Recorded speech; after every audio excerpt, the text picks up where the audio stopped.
হরে রাম রাম রাম হরে হরে, হরে কৃষ্ণ কৃষ্ণ কৃষ্ণ হরে হরে, হরে রাম রাম রাম হরে হরে। আজকে আমরা ক্ষেত্রজ্ঞ বিগ্রহ যোগ 13 অধ্যায় 12 নম্বর শ্লোক থেকে কয়েকটা আমরা আলোচনা করব। এর আগের দিন আমরা 11 নম্বর শ্লোক পর্যন্ত আস্বাদন করেছিলাম। তাতে দেখা গেল যে 7 থেকে 11 নম্বর শ্লোক পর্যন্ত জ্ঞানের কথা বলা হয়েছে এবং জ্ঞানীর লক্ষণের কথা বলা হয়েছে।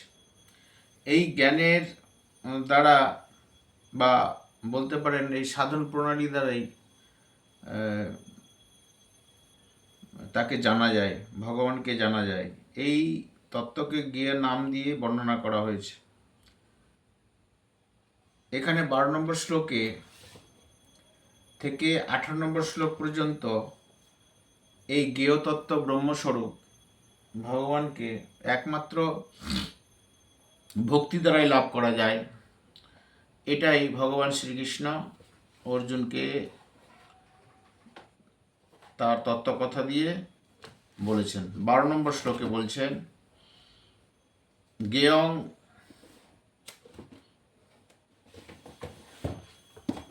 জ্ঞেয়ং যত্তৎ প্রক্ষমামি যজ্ জ্ঞাতা অমৃতস মস্যতে অনাদিমিদং পরম ব্রহ্ম ন সৎ তন্নাসমুচ্যতে।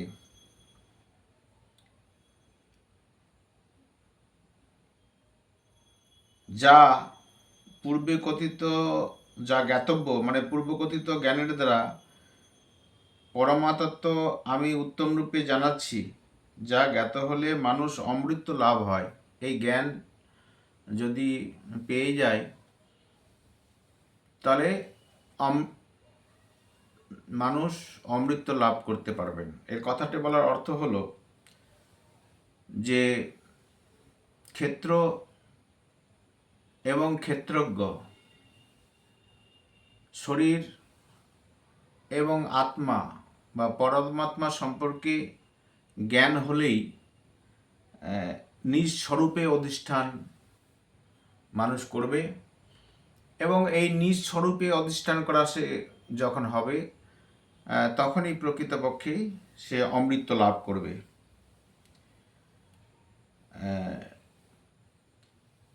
যতক্ষণ পর্যন্ত নিজ স্বরূপে না আসছে, এটাই হচ্ছে আধ্যাত্মিক তত্ত্ব, আধ্যাত্মিক জ্ঞান, যার জন্য 13 নম্বর এই অধ্যায়টি অত্যন্ত গুরুত্বপূর্ণ। যা জ্ঞাত হলে মানুষ অমৃত লাভ করে, সেই জ্ঞেয় তত্ত্ব অনাদি ও পরম ব্রহ্ম, তাকে শত বলা যায় না, আবার অশত বলা যায় না।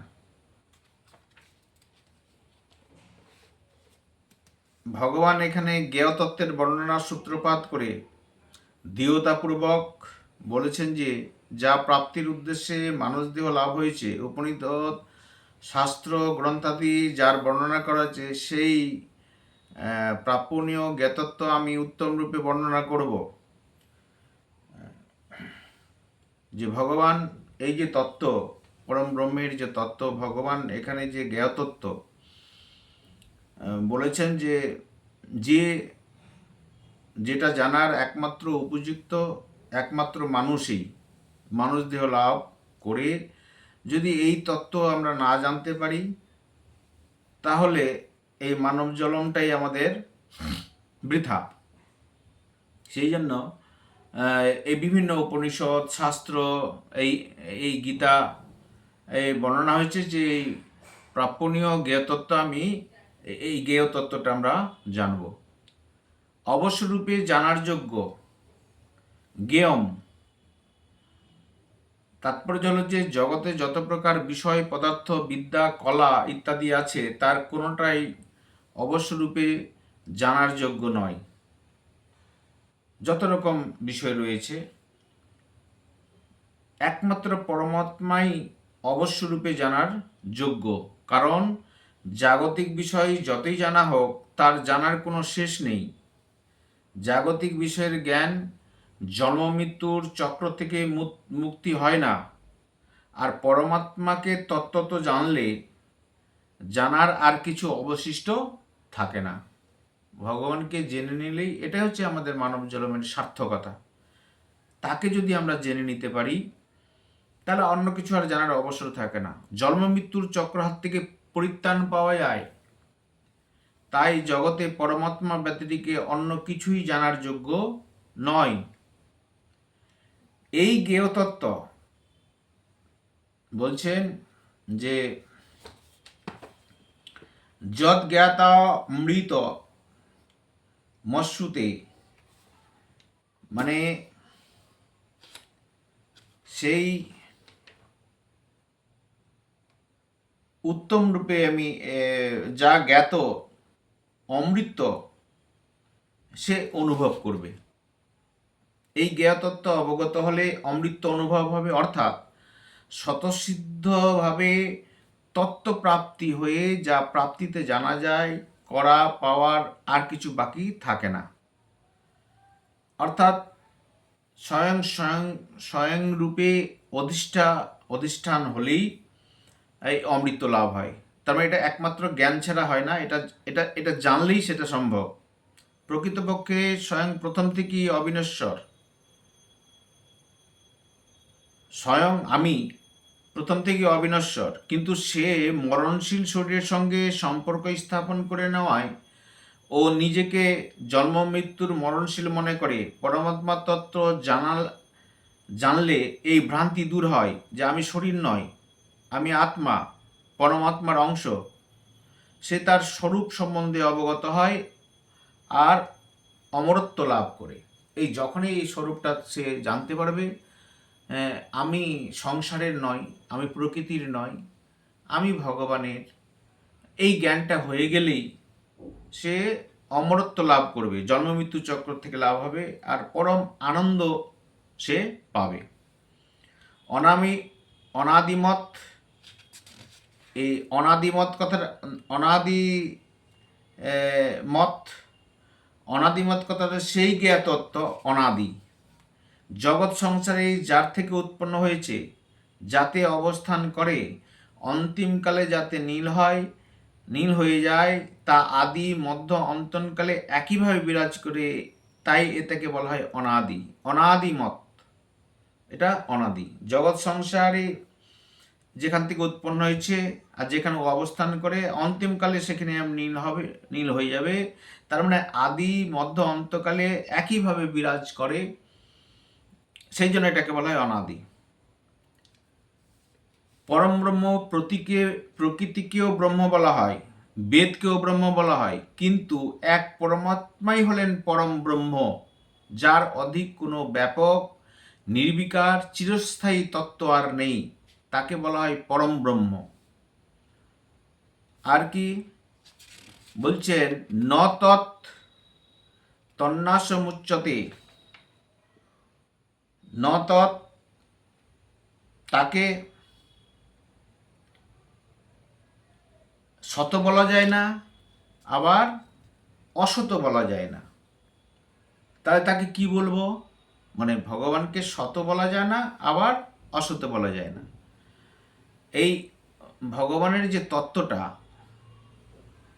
সেখানে তাকে সত বলা যাবে না, অসৎ বলা। এই কথাটার অর্থ কি? বলা হচ্ছে যে এই তত্ত্বকে সত বলা যায় না, অসত্য বলা যায় না, কারণ অসতের অস্তিত্ব ব্যতীত সেই পরমাত্মত্ব সৎ শব্দটির প্রয়োগ হয় না, তাই একে সত বলা যায় না। আবার পরমাত্মত্বের কোনো অভাব হয় না, সেই জন্য তাকে সত বলা যায় না। তাৎপর্য হলো এই, পরমাত্মা তত্ত্বে সৎ অসৎ কোনো শব্দই প্রযোজ্য হয় না, এটি একটি কারণ নিরপেক্ষ তত্ত্ব।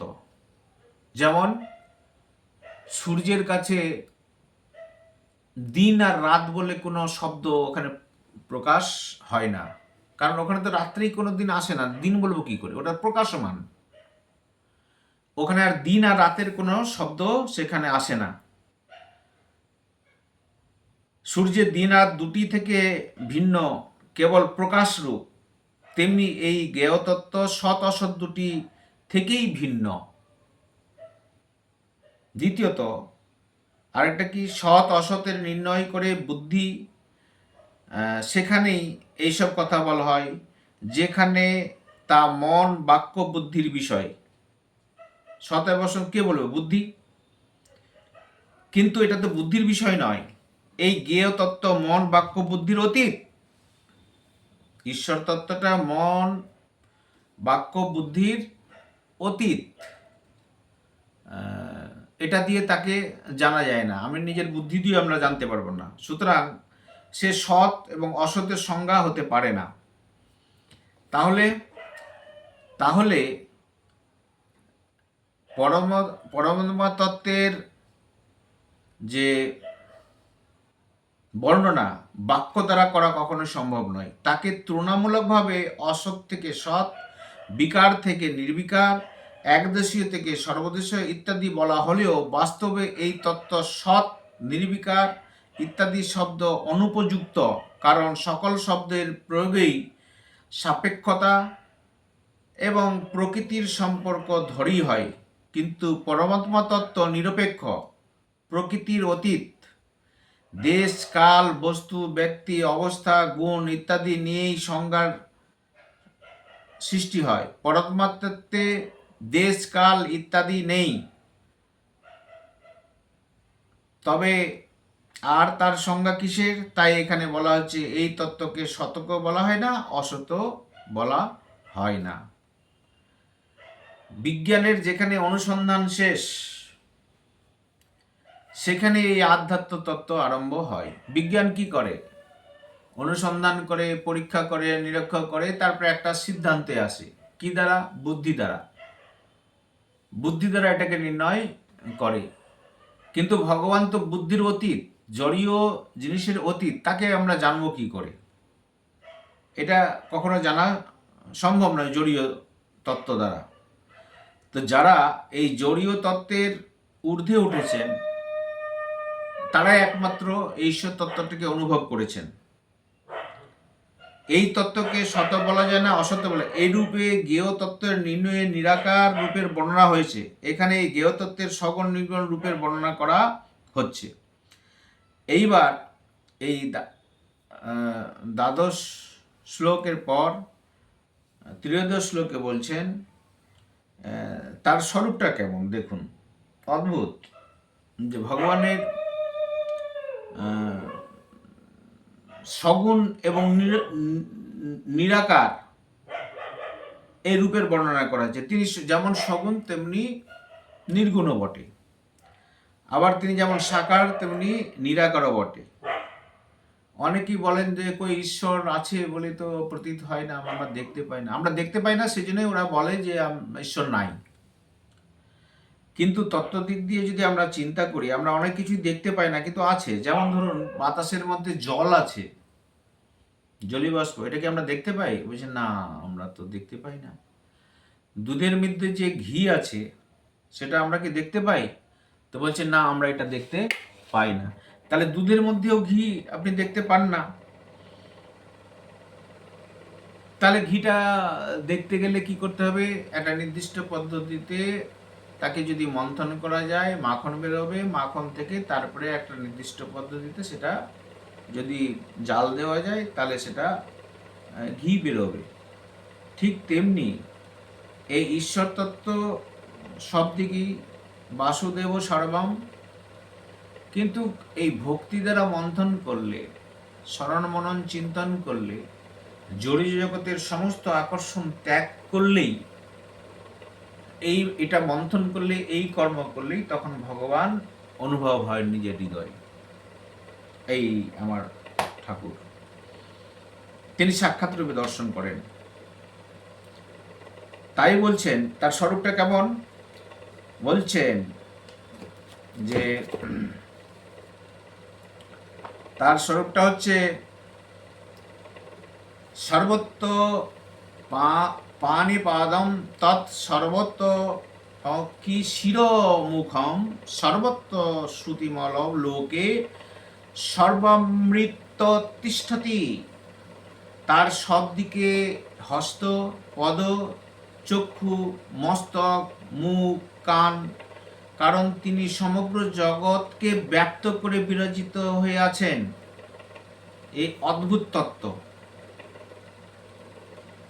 যেমন আকাশ, বায়ু, অগ্নি, জল পৃথিবীর কারণরূপ হওয়ায় সেগুলিকে পরিব্যাপ্ত করে আছে, তেমনি পরমাত্মা সকলের কারণরূপ হওয়ায় সমস্ত চরাচর জগতের পরিব্যাপ্ত হয়ে আছেন। তিনি সব জায়গায় রয়েছেন। তাহলে তার এত কান, সব দিকে তার কান, সব দিকে তার পথ, তিনি সব দিকেই শুনতে পান। তিনি সর্বত্র হস্তপদ বিশিষ্ট, সব দিকে তার নেত্র, তিনি সব দেখতে পান। মস্তক, মুখ সব দিকে কর্ণযুক্ত, তিনি জগৎ সংসারের সব কিছুতে ব্যক্ত রয়েছেন।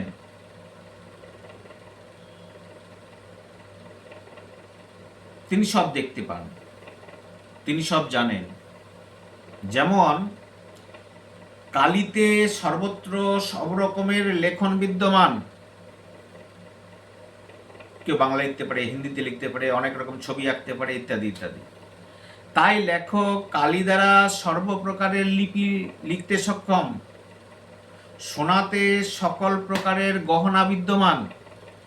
তাই স্বর্ণকার সোনা দিয়ে যে কোনো গহনা তৈরি করতে পারে। তেমনি ভগবানের হাত পা সর্বত্র বিদ্যমান। তাই ভক্ত যে কোনো স্থানে যা কিছু ভগবানের হাতে দিতে চায়, অর্পণ করতে চায়, তা তিনি গ্রহণের জন্য ভগবানের হাত সর্বস্থানেই বিদ্যমান। তিনি ভগবান যদি কেউ যদি নবদ্বীপে অর্পণ করেন, আর কেউ যদি অন্য জায়গায় মালদাতে অর্পণ করেন, কেউ বৃন্দাবনে অর্পণ করছেন, কেউ পুরীতে অর্পণ করেন, ভারতবর্ষে গোটা পৃথিবীতে যে যেখানে অর্পণ করছেন, ভগবানকে সেটা গ্রহণ করছেন না? বলছেন না, করছেন। তাই এটা কি করে সম্ভব? তাহলে নিশ্চয়ই তার হস্ত সব দিকেই প্রসারিত। ঠিক তেমনি ভক্ত বাইরে থেকে চাক অন্তরের দিকে, অন্তর থেকে পূর্ব দিকে থেকে পশ্চিমে, পশ্চিম দিকে দক্ষিণে তা গ্রহণ করার জন্য ভগবানের হাত সেখানেই উপস্থিত, যেখানে যাক সেই দিক প্রস্তুত। এইভাবে ভক্ত জলে, স্থলে, অগ্নিতে, যে কোনো স্থানে বিপদে পড়ুক না কেন, ভগবানকে ডাকলে তার সংকট থেকে রক্ষা করতে ভগবান হাত বাড়িয়ে দেন। অর্থাৎ সেখানে ভগবান নিজে হাতে তাকে রক্ষা করেন। ভক্ত যে কোনো স্থানে থেকেই যদি ভগবানের শ্রীচরণে চন্দন লাগাতে চায়, পুষ্প দিতে চায়, নমস্কার করতে চায়, সেখানে ভগবানের শ্রীচরণ উপস্থিত। হাজার লক্ষ ভক্ত যদি একই সময়ে পৃথকভাবে ভগবানের শ্রীচরণ বন্দনা করতে চায়, তাহলে তাদের ভাব অনুযায়ী ভগবান সেখানে উপস্থিত। তাহলে তিনি তার হাত পা সব জায়গায় সর্বত্র বিরাজিত।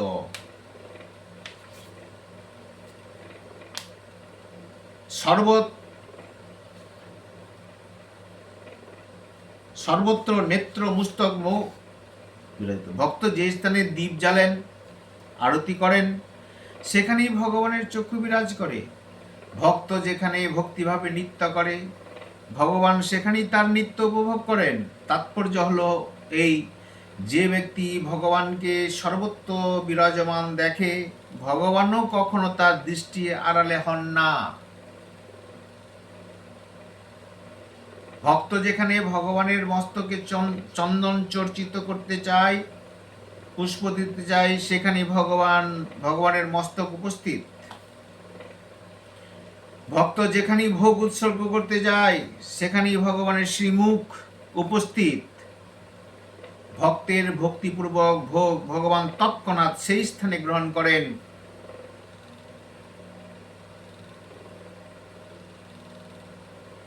আর কি, সর্বত্র শ্রুতিমত,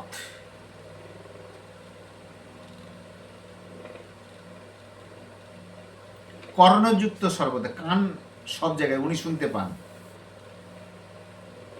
আর একটা বিচিত্র কথা ভগবানের ক্ষেত্রে, আমরা যেমন পঞ্চ ইন্দ্রিয় দিয়ে তাদের একটা নির্দিষ্ট কাজ রয়েছে, চোখ দিয়ে আমরা দেখতেই পাবো, কান দিয়ে আমরা শুনতেই পাবো, এরকম প্রত্যেকটা ইন্দ্রিয়ের একটা নির্দিষ্ট কাজ আছে। কিন্তু ভগবানের ক্ষেত্রে একটি ইন্দ্রিয় দিয়ে সবকিছু কাজ করেন উনি। চোখ দিয়ে যেমন দেখেন, সেটা তিনি শুনতেও পাবেন, হ্যাঁ, তিনি নিতেও পারবেন, সবকিছু পারবেন, তিনি একই ইন্দ্রিয় দিয়ে সবকিছু কাজ করতে পারেন। বিচিত্র। তিনি সর্বত্র শুনতেই পান। ভক্ত যখন সে যে কোনো স্থানে থেকে উচ্চ কণ্ঠে প্রার্থনা করুক, বা আস্তে আস্তে প্রার্থনা করুক, বা মনে মনে প্রার্থনা করুক, ভগবান সেইখানে সকর্ণে তা শুনতে পান। আমরা যদি মনে করি যে এই একটা লোভে বশবর্তী হয়ে একটা কুকর্ম করছি, কেউ তো আমাকে দেখছে না, তো ভগবান তো দেখতে পাচ্ছেনই। কোনো কথা যদি কাউকে বলে দিই, ফিসফিস করিও কোনো একটা খারাপ কথাও যদি কাউকে বলে দিই, ভগবান তো শুনতে পাচ্ছে না, তা কিন্তু নয়। তিনি মনে মনে বললেও সেটা তিনি শুনতে পান। মহাভারতে মামা শকুনি দুর্যোধনকে বলছেন যে ভাঞ্জে, আমার খুব ভয় হয়। কি না, এই কৃষ্ণ এক অদ্ভুত চরিত্রের মানুষ। আমার মনে হচ্ছে আমার মনের কথাও জেনে নিচ্ছে, তোমার মনের কথাও জেনে নিচ্ছে। আমরা বাড়ির মধ্যে যে আমরা যে সলা পরামর্শ করছি, কুমন্ত্রণা যাই করি না কেন, সেটা কিন্তু জানতে পারছে, এটা আমার অনুভব। না হলে আমরা গোপনে যে ষড়যন্ত্র করছি, ও জানতে পারলো কি করে? কেউ তো ওখানে খবর দেওয়ার কেউ ছিল না। এই বড় ডেঞ্জারাস লোক এই এই কৃষ্ণ, এই ডেঞ্জারাস, এ সব কিছু জানতে পারে। ফলে এই জ্ঞান হলে আমরা সতর্কভাবে নিজের জীবনযাপন করব, এবং সমস্ত কিছুই ভগবানে অর্পণ করা ছাড়া আমাদের কোনো রাস্তা নেই। মানুষের সর্ব অবয়ব সর্বস্থানে থাকে না, অর্থাৎ যেখানে চক্ষু সেখানে কর্ণ থাকে না, যেখানে কান সেখানে চোখ থাকে না, যেখানে হাত আছে সেখানে পা থাকে না, যেখানে পা আছে সেখানে হাত থাকে না। কিন্তু ভগবানের ইন্দ্রিয়াদি, তার অবয়ব সর্বত্র বিদ্যমান। তাই ভগবানের চক্ষু দ্বারাও তিনি শুনতে পারেন, কথার বলতে পারেন, গ্রহণ করতেও পারেন, অর্থাৎ তিনি সর্ব অবয়বের মধ্যেই সব অবয়ব বিদ্যমান। তার ক্ষুদ্রাতি ক্ষুদ্র অংশ সর্বেন্দ্রিয় বিদ্যমান থাকে। তার মানে ভগবানের সব দিকে হাত, পা, চক্ষু, কর্ণ, মুখ, মস্তক, এর অর্থ হলো কি? এই শ্লোকে 13 নম্বর শ্লোকে যে বললেন ভগবান শ্রীকৃষ্ণ, তার নিজ স্বরূপেরই কথা তিনি বলছেন অর্জুনকে। পরমাত্মা সর্বত্র হস্তপদ বিশিষ্ট, সব দিকে নেত্র, মস্তক, মুখ সম্পন্ন, সব দিকে কর্ণযুক্ত, তিনি জগৎ সংসারে সবকিছুই ব্যাপ্ত হয়ে আছে। অর্থাৎ তিনি পূর্ণরূপে বিরাজিত। তাই জাগতিক ব্যক্তি যেমন বাইরে ভিতরে উপরে নিচে সর্বত্র শুধু সংসারই দেখে, আমরা যারা জাগতিক জীব, তা আমরা ভিতরে বাইরে উপরে নিচে সব জায়গায় সংসারকে দেখি, সংসার ছাড়া আর কিছুই দেখতে পাই না। তেমনি পরমাত্মা তত্ত্বকে তত্ত্বত যারা জানেন, সে সর্বত্রই পরমাত্মাকে ছাড়া অন্য কাউকে দেখতে পান না। লোকে সর্বামৃত তিষ্ঠতি, অনন্ত সৃষ্টি আছে, লোকে সম্রামৃত তিষ্ঠতি, ব্যক্ত হয়ে আছেন, সব দিকে আবৃত, তিষ্ঠতি, সব দিকে ব্যক্ত হয়ে আছেন তিনি। অনন্ত সৃষ্টি আছে, অনন্ত ব্রহ্মাণ্ড আছে, শুধু আমাদের এই ব্রহ্মাণ্ড নয়, অনন্ত ব্রহ্মাণ্ড, অনন্ত ঐশ্বর্য, সেই সবে দেশ কাল বস্তু ব্যক্তির অত্যন্ত সমষ্টি পরমাত্মার অন্তর্গত। পরমাত্মা সেই সময় পরিব্যাপ্ত হয়ে অবস্থিত। দশম অধ্যায়ে 42তম শ্লোকে ভগবান বলেছেন যে আমি সমস্ত জগৎকে একাংশ স্থিতি করে অবস্থিত হয়ে আছি। বুঝি, তোমাকে যে আমি বিশ্বরূপটা দেখালাম, হ্যাঁ, বিভূতিটা, সেই বিভূতির একাংশ তোমাকে আমি দেখালাম, আরো অনেক আছে। পরমাত্মা সর্বত্র, সবকিছুই বর্তমান। যেমন কলস ও কালি দিয়ে জগতের যে কোনো ভাষায়, কলম এবং কালি দিয়ে যদি আমরা পৃথিবীর যে কোনো ভাষায় আমরা লেখা সম্ভব, জ্ঞানী ব্যক্তি সেই একই কলম কালি দ্বারা অনেক ভাষায় লিখতে সক্ষম। সোনার মধ্যে সব রকম গহনাই নিহিত আছে। স্বর্ণকার ওই সোনা থেকে হার, বালা, নথ, কর্ণভূষণ ইত্যাদি অনেক গয়নাই তৈরি করতে সক্ষম। তেমনি লোহাতেও সর্বদেশের সব প্রকার অস্ত্র ভাণ্ডার মজুদ। মাটি পাথরে বিদ্যমান থাকে নানা প্রকার মূর্তি তৈরির উপকরণ। তেমনি পরমাত্মাত্রে সর্বস্থান, সর্ববস্তু বিদ্যমান। পরমাত্মা থেকে এই জগৎ সংসার উৎপন্ন হয়েছে, তাতেই অবস্থান করছেন, তিনি অধিষ্ঠান। আবার অন্তিমকালে সেখানেই বিলীন হয়ে যায়। মাটি থেকে উৎপত্তি কলসি, সেই কলসি আবার মাটিতেই বিলীন হয়ে যায়। এই আসবে, হ্যাঁ, এইভাবে। তাহলে শুরুতে যেমন তিনি আছেন, শেষকালে তিনি থাকবেন। মধ্যবর্তী সময়ে বস্তু আসবে কি করে, আসবে কোথা থেকে? সাধক যদি এই ব্যাপারটি দৃঢ়তার সঙ্গে মেনে নেয়, তাহলে পরমাত্মার দর্শন লাভ হয়। কেননা বাস্তবে তিনি বিদ্যমান, অন্য কোনো বস্তুই নেই। জগৎ সৃষ্টির আগেও আমি ছিলাম। শ্রীমদ্ ভাগবতে তিনি বলেছেন, অহমেদমে ব্যাগ্রে নানাং যৎ সৎ সত্তৎপরম পশ্চাদহং যদত্যেবং যোগ বশিষ্যতে সম্মোহম। জগৎ সৃষ্টির আগেও আমি ছিলাম, আমি ছাড়া আর কোনো জগতে কেউ ছিল না। জগৎ উৎপন্ন হওয়ার পরে যা কিছু জগতে দেখা যায় তাও আমি। সৎ অসৎ, সৎ অসতের অতীত যা কিছু কল্পনা করা সম্ভব সেসবই আমি। জগৎ ব্যতীত আর কি আছে? এসবই আমি। জগতে বিনাশ ঘটলে যা কিছু অবশিষ্ট থাকে তাও আমি। অর্থাৎ তাৎপর্য হলো যে সত্তা, এই সত্তা একটি, দ্বন্দ্বের মধ্যে রাগ আসক্তি দেশ থাকার জন্যে আমাদের প্রভু তাকে অনুভব করতে পারি না। আর এই তত্ত্ব জ্ঞান হয়ে গেলেই তখন ভগবানের প্রতি আমাদের ভক্তি লাভ হয়। তাকে এই জ্ঞানটা লাভ হয়ে গেলেই আমরা এখান থেকে মুক্ত। এই 13 নম্বর শ্লোক পর্যন্ত আমরা আস্বাদন করলাম। পরবর্তী নিতাই চাঁদের যদি কৃপা হয়, পরবর্তী শ্লোক আমরা পরে আস্বাদন করব।